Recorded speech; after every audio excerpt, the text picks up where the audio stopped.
Jhené Aiko, I've gotten to go to LA quite a few times since last year, since I've, met her. Talk about that experience. Like, how did that come about?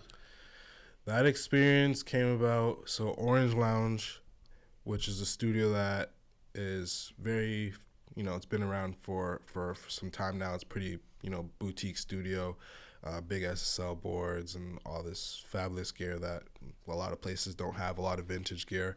Right. So I worked there, freelance for them, and they had called me one day. Shout out LaGale too, because LaGale is the reason that I even got that job.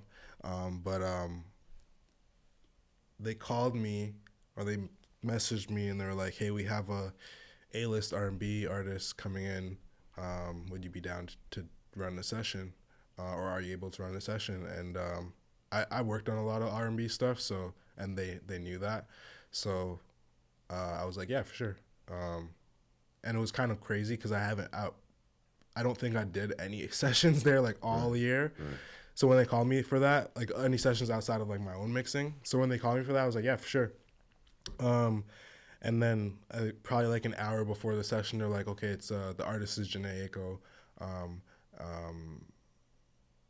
Whatever, like, she's going to be here at this time, whatever. What were you feeling at that point? Were you just like, okay, cool? Or were you geeked a bit? Or I wasn't super geeked because I didn't want to like get in a space where I was like, fanning or anxious and stuff like that. Yeah. I wanted to make sure that this was going to be a smooth session. Sure. And I also knew that she was pregnant at the time.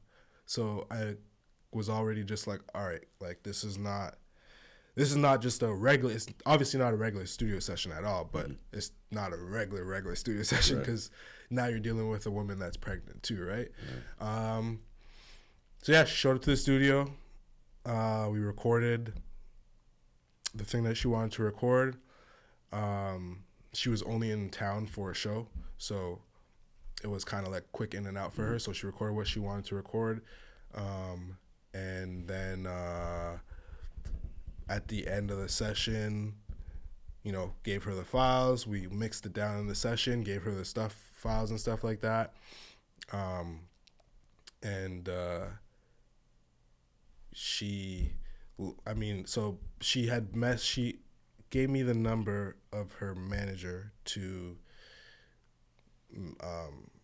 send the invoicing information, and the number that I typed in was wrong, not on purpose, it was accidentally wrong. So the text wasn't going through. So I was like, oh, the text is not going through. Yeah. And she was like, okay, what's your number? I'll just connect you guys. So I gave her my number, and then 2 weeks fast forward, I get a text message from her, and she was like, hey, would you be down to come to LA to engineer? And I was like, of course, Yeah. And then it was from there. It was just like I've gotten to go to LA a couple of times to run studio sessions for her, and it's been pretty cool. Yeah. So have you been working on like full blown projects with her, or just single by single, or how does that work? It's been whatever she's feeling that day. Right. There's a song that's out that I got to work on. There is a mantra that's out, so she does like mantras like with sound bowls. So got to get into the world of to get into the world of recording sound bowls. Never thought I would. Yeah.